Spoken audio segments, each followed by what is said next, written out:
how to lose and how to choose.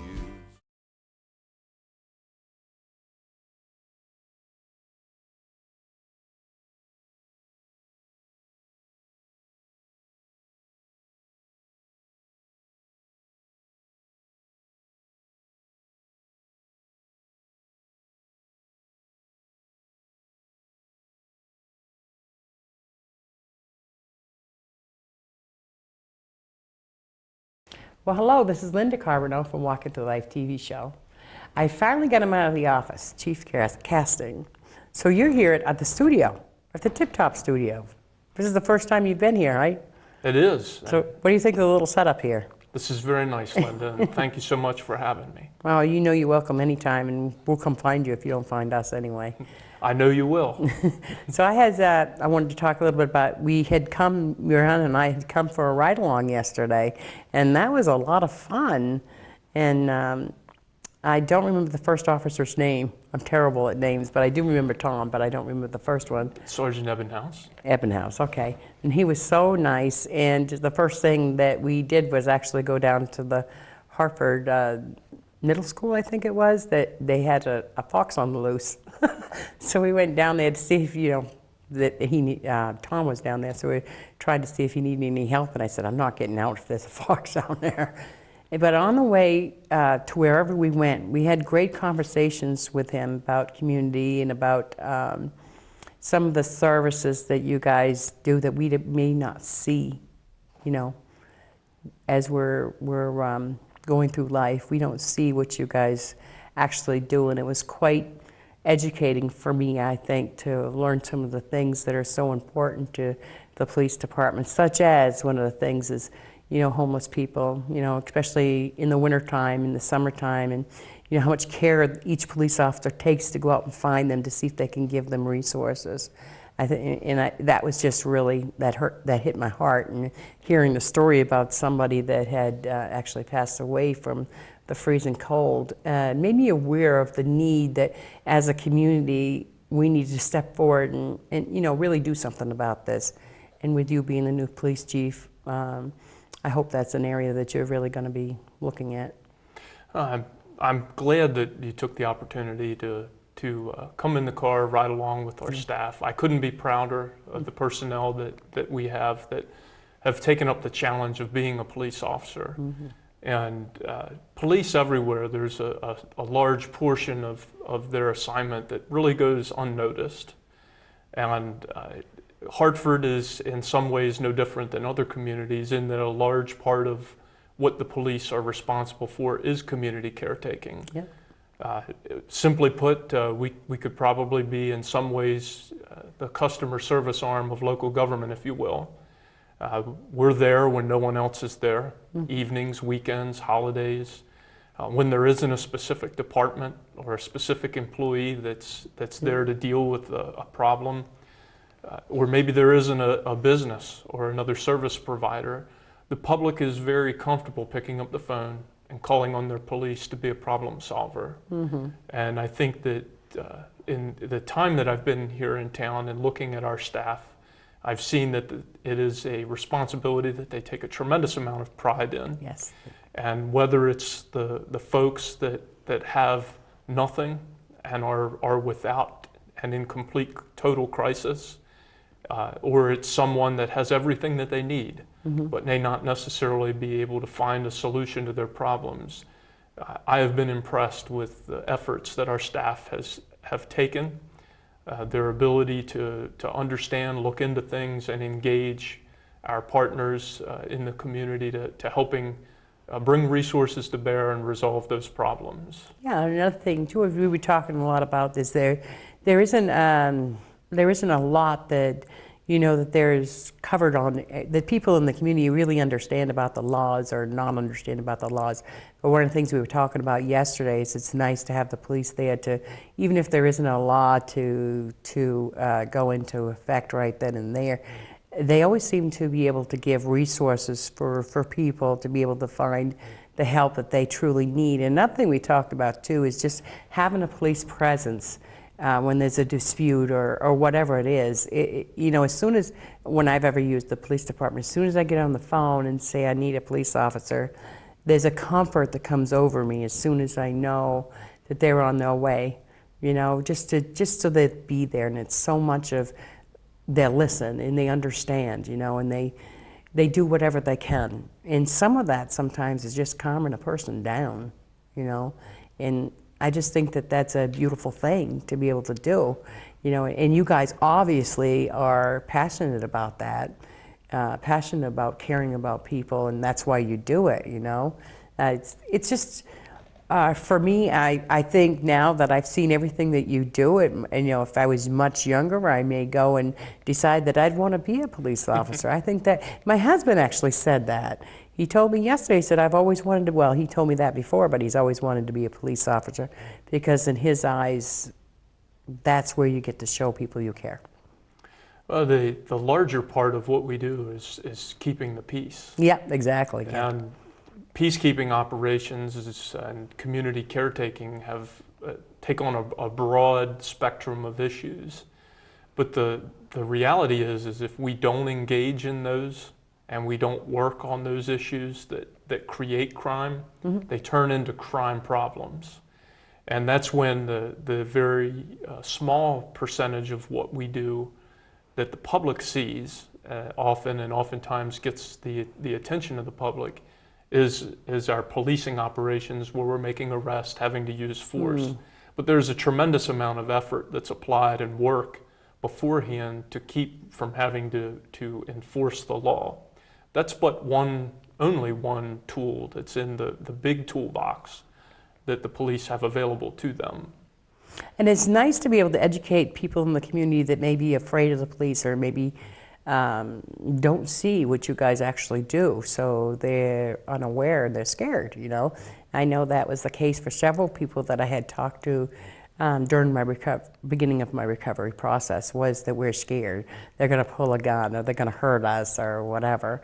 And to me, it's just the opposite. And I was really encouraged when you had said that you'd be willing to talk to some people so that maybe we can dissipate the fear a little bit of, you know, somebody being hurt, you know. Yeah, fortunately, the fear of crime and fear of arrest and things affect far more people than crime and arrest actually do. Yeah. And I credit the police with their ability to keep the peace and help folks deal with some of the problems that they have, and ensuring that statistic stays that way.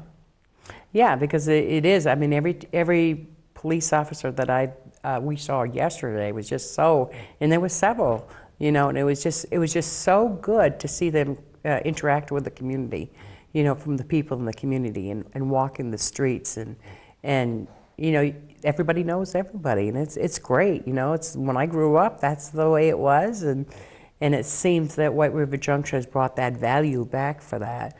And we were going to talk a little bit about the bath salts that were found at Super 8. And another thing we talked about too is the community getting involved, as far as, you know, we can be the ones that give you good information for things like drug use or abuse or whatever, to give you that information, but still stay away, you know, because we're not police officers, but we could give information. We just can't get involved in it. So and that made me feel good too, is that we as a community can do something to help you so that we can make our community safer. Absolutely. Information provided by our residents and concerned members of the public is very, very helpful in going through the investigative process. Gives us additional things to follow up on, and very, very important to what we do. And we're always excited and pleased to have information and hear the public's concerns. But at any point where someone is concerned, is suspicious of something, and wants us to look into that, we encourage them to call. Yeah. And certainly if they think it's pressing and emergency in nature, that's what the 911 system is there for. And when in doubt, use it. Right. And sometimes I've dealt with people that like to get involved before the police get there, and that's just not safe. That's not safe to actually confront somebody with a domestic abuse or whatever it happens to be. You guys are trained to do that, And if we can just know that you guys are going to be there, and you guys can do that just fine, you know. But then again, they know that you're coming, and I think that, like I said before, there's a comfort knowing that you've called, they're on their way, you know. It's absolutely, again, I encourage anyone that feels that they're at that point, or even if they are questioning whether or not the conditions are at a point where someone's safety is threatened, and you feel that an immediate police presence is needed, pick up the phone and call 911. You visited our communications center, which wonderful is place, a primary public safety answering point. They take a tremendous amount of pride in what they do, and provide a great service to the community. And it's actually very technical, the stuff that they do, and the amount of stuff that they have to remember and they have to know how to answer. It's very impressive. Well, getting a hold of us through 911, very quick way to expedite the process of getting a police officer on scene. Yep.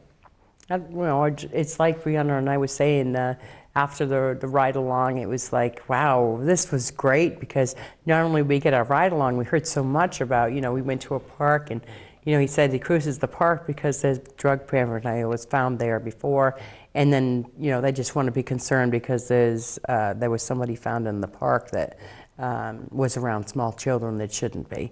So to know that you guys are out there, you know, even when there's nothing, you know, that's 911 pressing, but you're looking, it makes me feel a lot safer.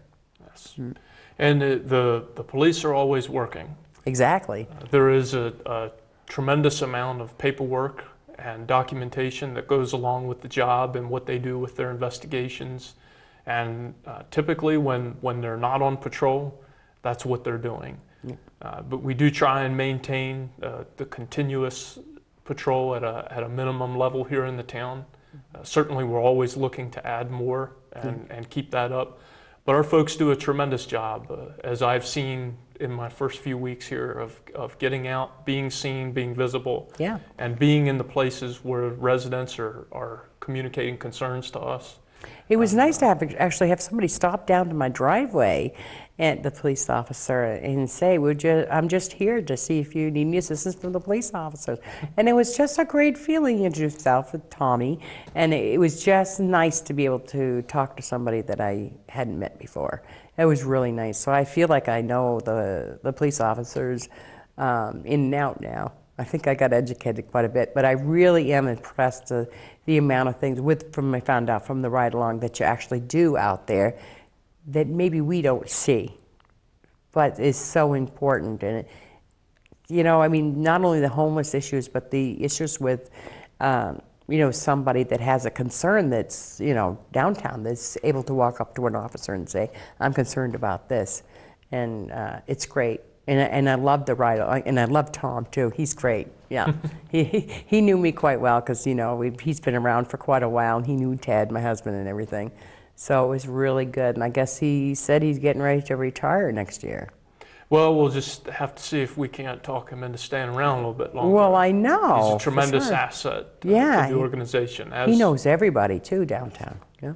But again, just very, very proud of the staff and the efforts that they have, and I'm glad that you are as well. Yeah, and in the whole public service department, the whole thing is just so organized and so professional, and so, but not just professional, but kind, and you know, a sense of caring, and you know, I now know what all you police officers and telecommunications and everybody at that building is passionate about their job and what they do. I'm glad that you see that. I do. I'll tell you, Linda, you had mentioned just a short time ago about our folks that are in crisis and have unique needs. And there's a large number of them that come to the town of Hartford, to White River Junction. There's a number of services that are located here.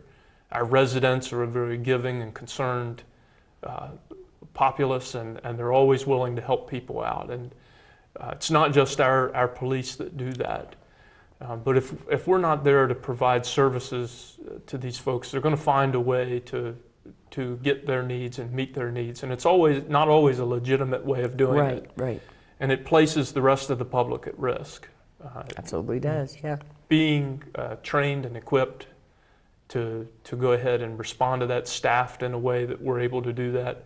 We're fortunate we have a good relationship with HCRS and some of the other service providers in the community. Yep. Fire rescue has been there to help us with the folks that are in crisis.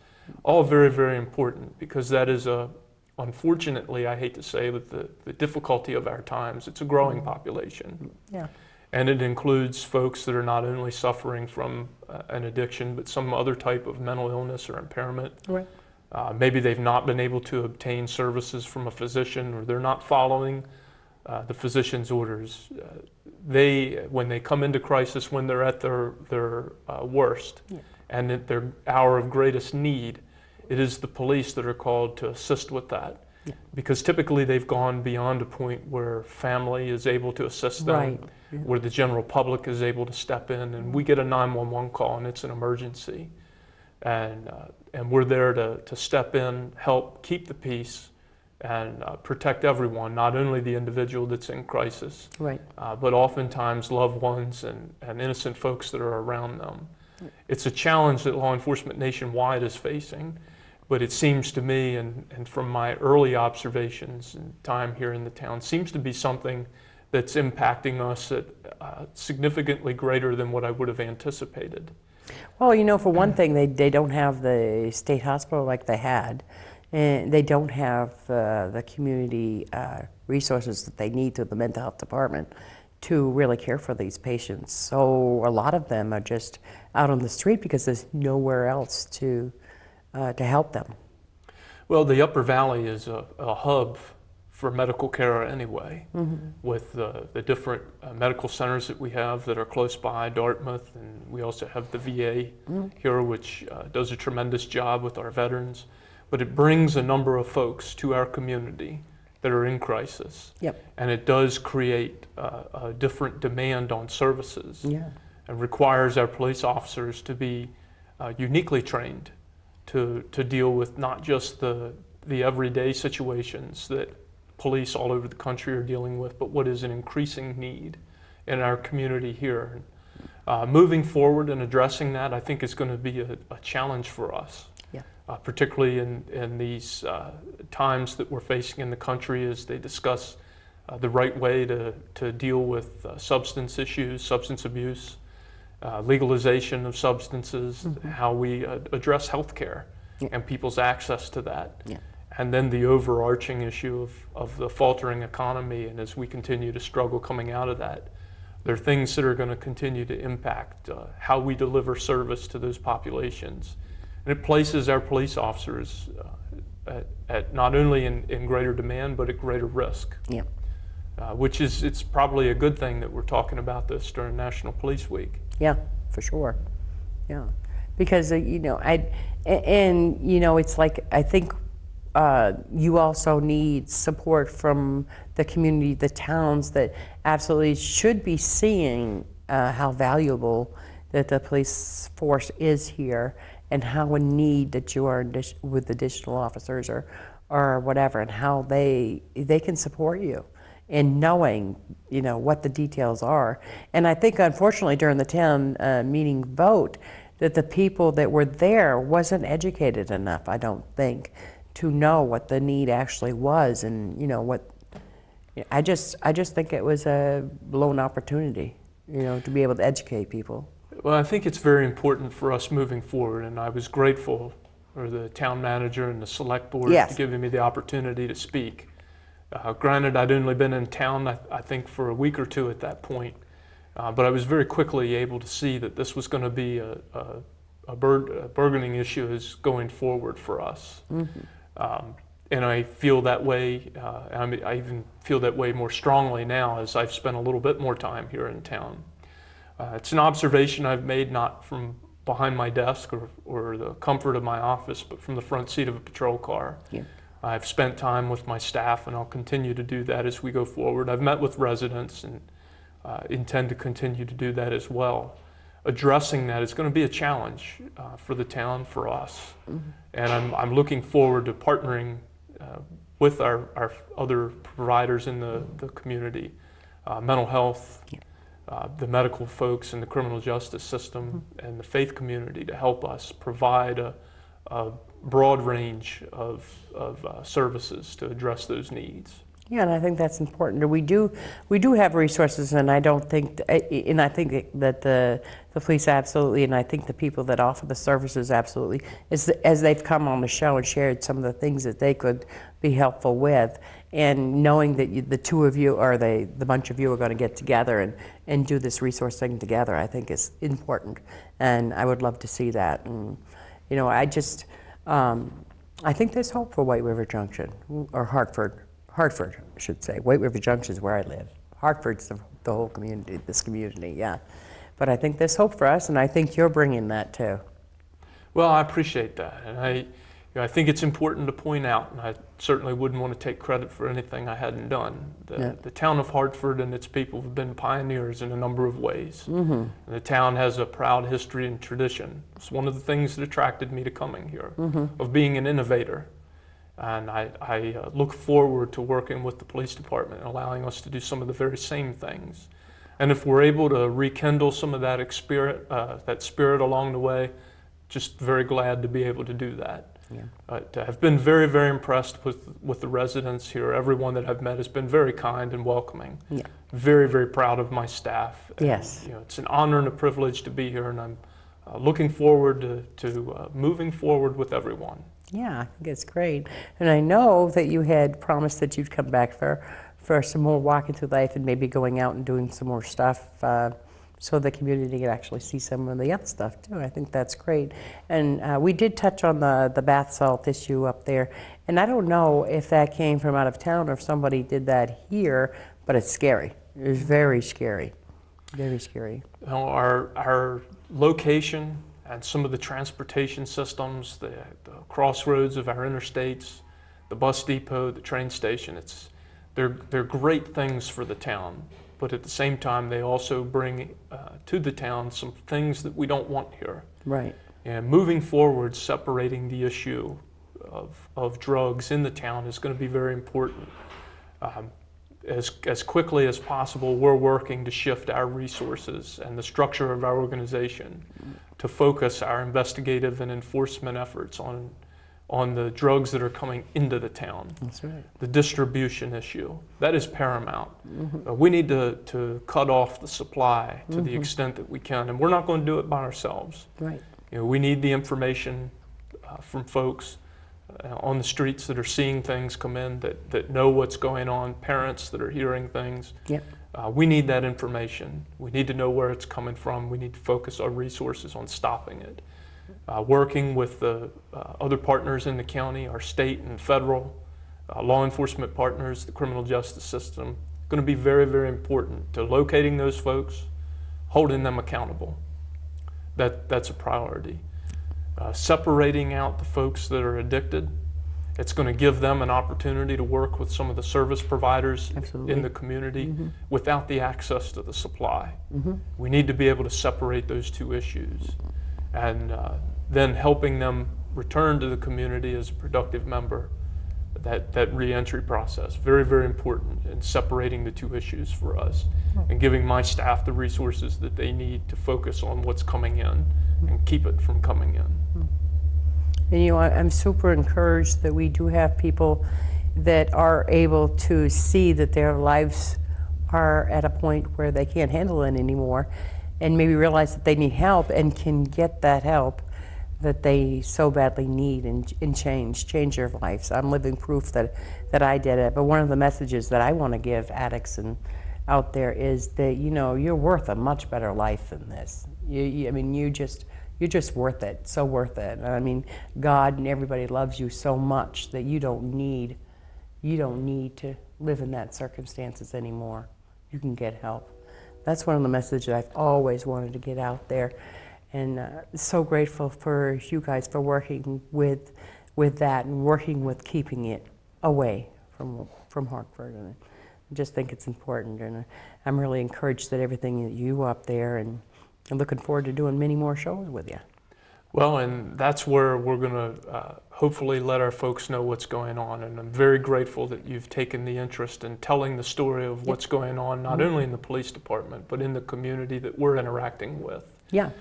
Because the last thing that we want to do is end up at another town meeting and folks not feel Not that they knowing. have all of the facts. Right, because they can watch this thing, they can get it, you know, and you know, I've heard from a lot of people that have watched the show how much they've learned from doing the shows with the police department, the fire department, and with everybody else. I think this is something that Walking Through Life is really meant and passionate about doing too. Well, thank you so much, Linda. Well, I want to Appreciate thank you for coming all the way down to the tip top, and Brianna's still behind the camera. Did you notice that? Someday we're going to have to get her in front of the camera. We're just going to have to do that because, and she is a little doll. She's cute, isn't she? Yeah. We're very thankful, as I said, that both of you have come out and gotten to know the staff in the public safety building, the work that they're doing. We think it's a tremendous benefit to the residents. And certainly I love to show off our staff and the things that they're doing. Very proud of that work. And I know that both of you have had to climb into some small spaces and do some different things to tell that story, but we're very thankful for both of you in doing that. And it will continue. This isn't a story that just stops right here. We're just continuing on, and I really appreciate that and like that. But I do want to thank you, and I do want to thank all of Hartford's public safety workers that are in Hartford. You do a wonderful job, and I just look forward to continue working with you. So thank you very much. So anyway, this is Linda Carver now, and we're saying goodbye for Walking Through Life show today, but look forward to seeing Chief Caston again. Bye-bye.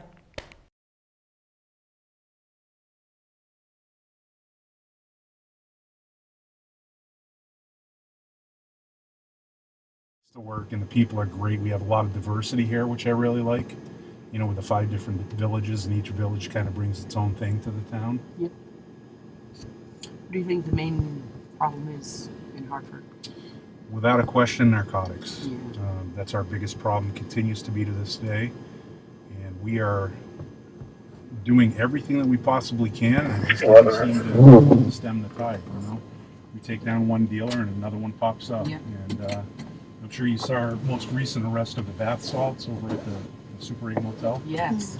That was a very sizable amount of bath salts that we seized on that, and that's a scary drug. I mean, I don't know if you've ever seen what that does to people. No. But if you go on YouTube and you get a few moments, just type in bath salt video or usage or something like that, and it almost makes people act like zombies. It's unbelievable what it does to the human mind. So, but that's a fairly new drug, right? Bath salts have been around for a little while, but they're new to us. Much like anything else in the country, it kind of starts somewhere else and works its way here. Now we're just starting to see the bath salts in quantity. Wow. Pick up that phone and report something that doesn't look right. Yes. And you know, every time that I've had to call the police, you know, to talk to them or whatever, I've always had a good result of that. Good. And sometimes, you know, settling disputes is hard for people, so that we rely on you guys to help us with that too, you know? You know, a lot of the civil issues that we don't have any lawful authority in, we can still respond to those calls and try and help mediate a situation. Yes. And oftentimes, just having that third party there to kind of offer up, you know, alternative suggestions is all it takes. Many times these, you know, especially with the drug dealing, a recent trend is for these people to rent motel rooms, as you've recently seen, and peddle the narcotics out of the motel room for a day or two and then be gone. Well, if somebody doesn't call us and say that something looks suspicious, we may not learn about it till after they're long gone. Mm. You know? And I've also heard, with getting back to the domestic violence thing, I've also heard recommendations of having a cell phone with you, because you never know when something is going to happen, and it's nice to have something like.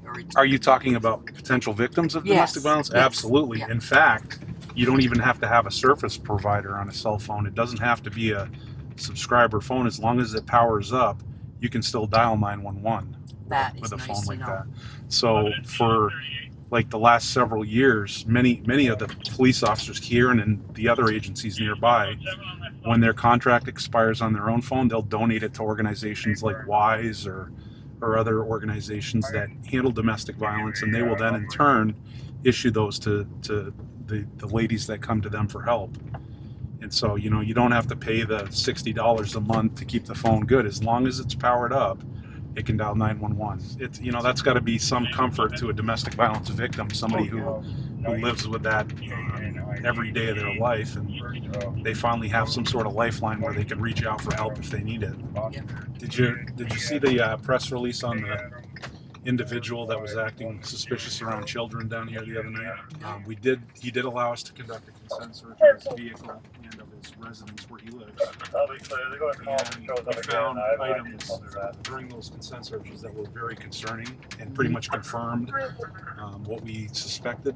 So we put out a press release. We weren't able to identify the guy because there were no criminal charges at that point. But you know, we're really encouraging people when they visit the town parks to, you know, be very cautious as always, and keep an eye on their children, and you know, watch for suspicious activity. I know sometimes children have a problem with coming forward and saying, you know, something's going on, you know. Absolutely. In fear of something may happen to them or their family, so.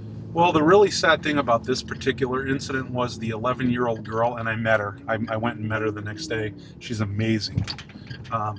She has autism, and just to see that she, you know, knew the right things to do when this happened, and, you know, followed everything that she's ever heard about don't talk to strangers, and if somebody does approach you, tell your parent. She did all that, and because of those actions and her actions, you know, doing the right thing, we were able to initiate an investigation where we finally did identify the guy. So it was pretty cool. It is empowering to hear victims come forward and, you know, really stick up for themselves. And when they're doing that, they're also helping others to be able to do that, or to get somebody off the streets that really need to be. That's like just the worst of the worst kind of crime that we could ever imagine having to deal with, and so we issued a trespass letter to the individual so that he can no longer visit any of the town parks, and you know, if he does, he can be arrested for unlawful trespass. And what happens now from here? Do you take him to court, or what happens?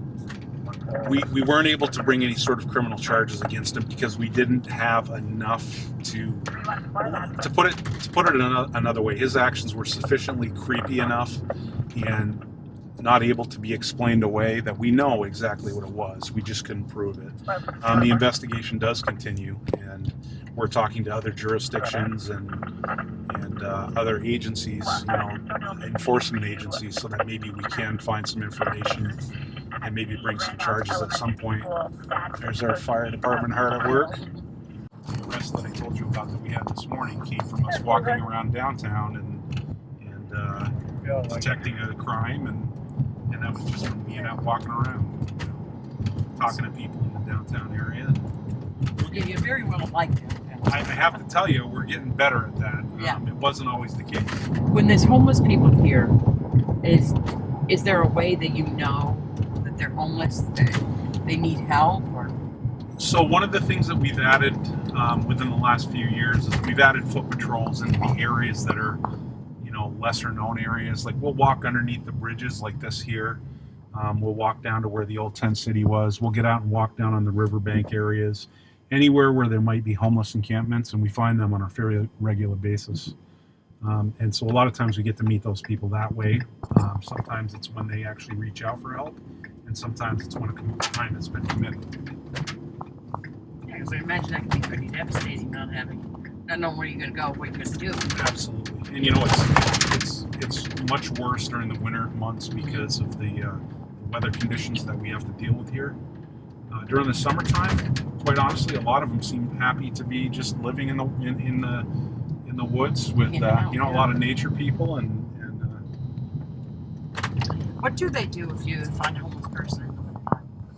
So what we will do is we will attempt to help place them at least temporarily, and we use the Vermont services where we can get temporary housing vouchers to get them into a hotel room for 1 or 2 nights, and then. But I have to tell you, the system is not what it should be. No. A lot of our shelter here in town, the Haven, is amazing in helping people out, but they're only so big, so they can only do so much. They only have so much space available, and and the problem far exceeds the resources that are available here. A lot of these people, I imagine, would be people with disabilities that Yep. are just not able to get their benefits. Yep, that's absolutely Yeah. true. If you don't have an address, you don't get one. That's you don't get it. correct. And so for them, it's like a two-edged sword. You know, they want the benefits, but they can't get them because they don't have a permanent address, and they move around so often. And oftentimes they're just fleeing the harsh weather from one location to another. We'll see that. It's almost like snowbirds in reverse, you know? People who can't afford to have a home and for whatever reason can't work full-time. During the cold months here, they'll start heading south. And they'll use many different means to get there, whether it be kind of hopping a ride on a train or you know, hitchhiking or whatever. And then when it gets nicer out up here, people come back because they love it here. Just to show you that we need more people to donate to places like the Haven or Listen or wherever these places that can help, you know. Absolutely. Yeah. You know, they're doing God's work, and That's right. they need Yeah. all the funding they can get. That's right. Yeah. You know, you know, of course, there's a little bit of that, but they're decent. They're excellent organizations, and you know, the more that people donate to them, the better off everybody is. So, if you folks are ever interested, you should come out and walk along with us in some of these areas. I would love to do that. You know, and you'd probably have to get consent for people to be on TV. Yeah. But Yeah, they'd have to consent to it. But even if they don't want to consent to that, at least talking to them, you know, would be good. Yep. You know. Because we get out and we pound the bushes and walk in the kind of out of sight areas, and that's where these people go, because it's almost like they feel like they're a burden to others when in fact they're the ones that are really in need of help. And so sometimes they're just off the beaten path enough to not be seen, but they have, you know, access to the center of town for services or whatever they might need. And this is what is called Kilowatt North. It's the old Wilder picnic area. Yep.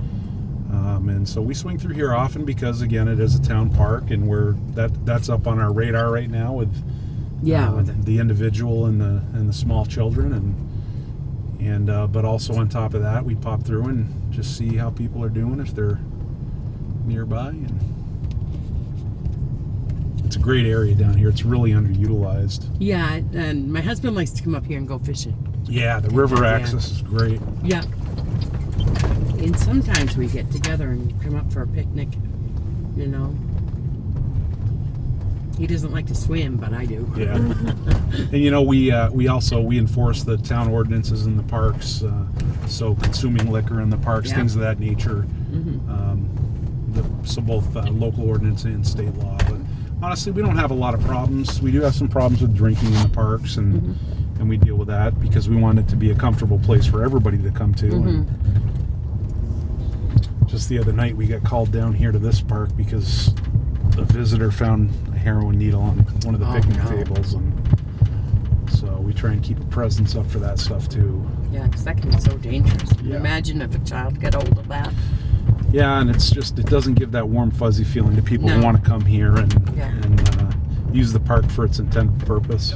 That's right, we have a drug drop-off box right in the lobby of the police department, and it's been a huge success. We actually, it's quite large. It's about the size of one of those blue post office boxes you see on a street. Yep. And we empty it out usually one or sometimes more times a month. It's full right to the top. And wow. And so people, they're aware of it and they're using it, because a lot of times people would also flush their medications down the toilets. Definitely not good for the environment, for the water table. And so in addition to the danger aspect of being misused or sold, there's also that concern too. So it's been a big hit, and we encourage people to bring in any medications they want to get rid of. We just ask that they don't bring in needles or liquids, because we can't properly dispose of those. We also don't want an employee being poked by a needle when they're reaching in the box to remove the item. So, but it's any kind of medication you could bring in. Yep. Yeah. Well, that's good. You know, you're more apt to get rid of some people that may go in and take that medication, you know? Yeah, for sure. Yeah. I'm kind of giving you guys more of a broad perspective. When I'm on patrol by myself, I like to get into the little side streets and communities, you know, this, instead of staying on the state routes, you know, just trying to home on the weekends. But the whole time you're there, it's very much like a boot camp where there's a lot of discipline, there's a lot of physical agility and exercise, and then squeezed in amongst all that is about 8 hours in the classroom a day. We actually have 3 recruits in the academy right now, and they should be graduating. I think it's about a month from now. When they get out, you should come up and maybe do an interview with them. Yeah. They're great guys. They're excellent. We got lucky with that hiring because they're pretty phenomenal guys. So That's wonderful. Yep. Another thing I wanted to just throw out there too is people sometimes they don't understand what the laws are and what they're not. Yeah. So how do we communicate that to the public? So, of course, if anybody ever has a question, they can call and speak to an officer about any particular law. But there's also resources online. All the Vermont laws are available in internet format online if you just type in vermontjudiciary.org. Yep. Or even simpler than that, just go to Google search and type in Vermont statutes or something along those lines, and you can read through any law you want and just see kind of how many laws are out there. There's 33 books of laws about this thick each, Wow. and 33 different titles. And so it's a lot, and we don't expect our guys to necessarily know the laws word for word when they get out of the academy, but you have to have a good working knowledge, and then as you gain experience in your ongoing training after you graduate the academy, you get much better and more adept at applying the law properly. We also have the in-car computers, which allow us to pull up any particular law that we want to right on the laptop while we're in the field if we need to review something. Or we also can access our policies and procedures here from the laptops, which is fantastic. That's fairly new within the last few years. So. And sometimes it's nice that you can let us know some of the things that we can do, even if it's not,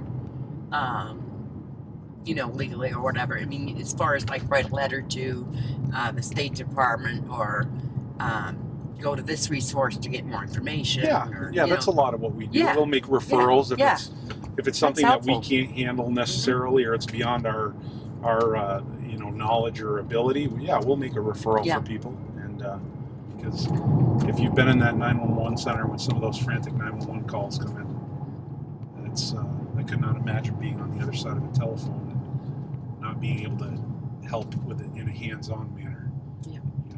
They talk people through things and they give pre-arrival instructions, but it's got to be, from what I've seen, it's got to be extremely stressful. That must be pretty interesting too when people come off the bus and.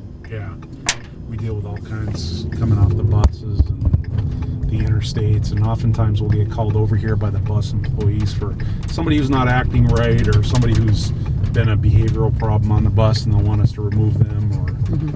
Or just today we got word of a runaway 15-year-old from Newberry, New Hampshire, and so we came over here because there was the belief that he might come here and try and buy a bus ticket. So we brought the individual's picture over here and gave it to them so that in the event that he does show up here to buy a bus ticket, we can respond over and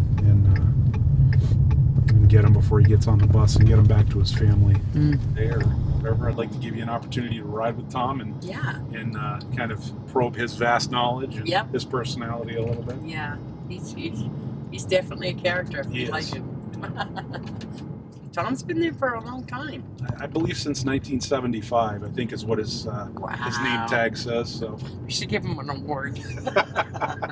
For sure. Well, I think a lot of people know you around town. It's just great to have you down there. Oh, coming down, walking down, saying hi, and seeing how we're all doing. A lot of people depend on me, I guess. Yeah, that's it. I guess they feel that they can talk to me. You know. You're easy to talk to. Yeah. And that's good. That's good. That's good quality. It's a good feeling to know that. Yeah. And we do appreciate you. Well, I hope so. You know Tad, my husband. Tad. Carbonell. Yes. Yeah. So I recently got a trike, so I'm out riding that. Oh, yeah? A little bit, yeah. Never rode a bike before. Wow. So it's interesting. So when does this thing air anyway? Well, Brianna will be working on. So you've been doing this for a long time. So and I'd love to see you get out and walk and talk to people. We were just down here.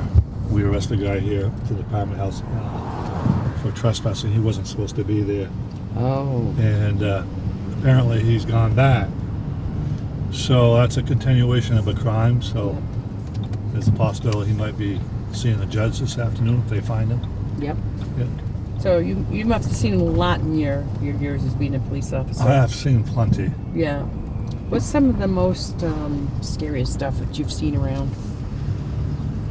Probably some bad domestics Yeah. involving, assaults on females and stuff. Household members.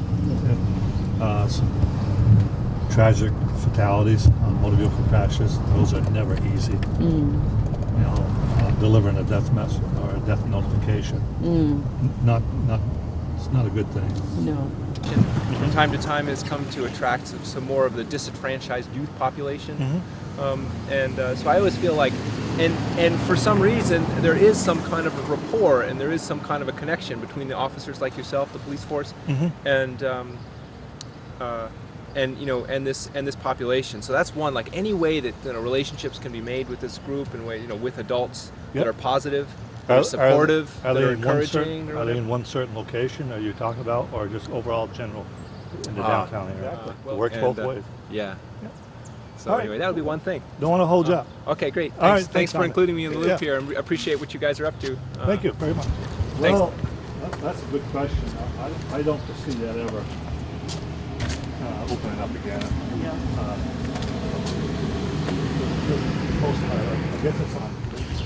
I guess they've been having some vandalism out through here in the alleyway at nighttime.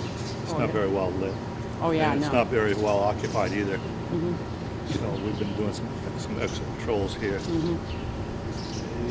That's a good idea. It is. It Yeah. is. Okay. I think the best way for us to resolve this is for you just to go over there. You can't come back to this other place. Okay? I'm serious about that though. It's obvious you did today, whether you want to admit it or not.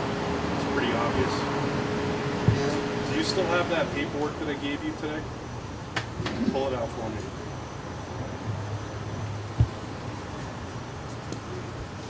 This, you keep this, all right? That's the trespass letter. Same. There's that trespass notice is legally no good. No, I know. I know that now. Yeah.